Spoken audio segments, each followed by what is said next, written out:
ఒకసారి సాంసోను ఫిలిష్తీయులు నివసించే ప్రాంతానికి వెళ్తున్నప్పుడు దారిలో ఒక కొదమ సింహము గర్జించుకుంటూ ఆయన పైకి వచ్చింది. అయితే దేవుని ఆత్మ అతనిని ప్రేరేపింపగా సాంసోను ఒట్టి చేతులతోనే ఆ సింహాన్ని చంపేశాడు. ఫిలిష్తీయులు సాంసోన్ను బంధించి ఉన్నప్పుడు దేవుని ఆత్మ అతని మీదికి బలంగా వచ్చినందున అతని చేతులకు కట్టబడిన త్రాళ్ళు అగ్ని చేత కాల్చబడిన జనప నారవలే ఆయను, సంకెళ్ళు వీడిపోయెను.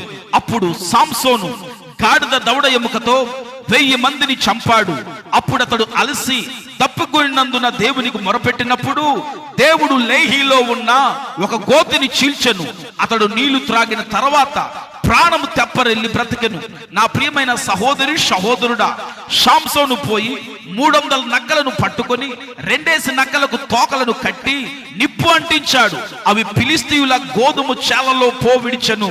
నా దేవుని బిడ్డ, సాంసోను నాజీరు చేయబడిన వాడు, సాంసోను బలవంతుడు. సాంసోను అను పేరుకు అర్థం మండే శూరుడు అని అర్థం. ఇతడు ప్రార్థన చేసిన వాడు, దేవుని ఆత్మ కార్యాలు చూసిన వాడు. అయితే దెలీలా అనే స్త్రీ అమోహంలో పడి తన బలాన్ని పోగొట్టుకున్నాడు, గుండు గీయబడ్డాడు, కళ్ళును పోగొట్టుకొని అతడు బందీ గృహంలో తిరగలి విసిరేవాడయ్యాడు. ఈ రోజు నీవు ధన వ్యామోహంలో పడి, స్త్రీ వ్యామోహంలో పడి, పదవి వ్యామోహంలో పడి, సుఖభోగంలో పడి ప్రార్థనకు, దేవుని వాక్యానికి, దేవునికి దూరమైపోయావా? అయితే సాంసోను ఈసారి నీవు నన్ను బలపరచు అని దేవునికి ప్రార్థించినప్పుడు దేవుడు తన ప్రార్థన విని అతనిని బలపరిచెను.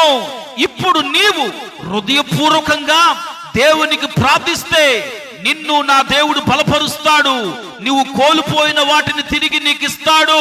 నా దేవుడు బలహీనులను బలపరిచి సొమ్మసిల్లిన వారికి బలాభివృద్ధి కలుగజేయువాడు.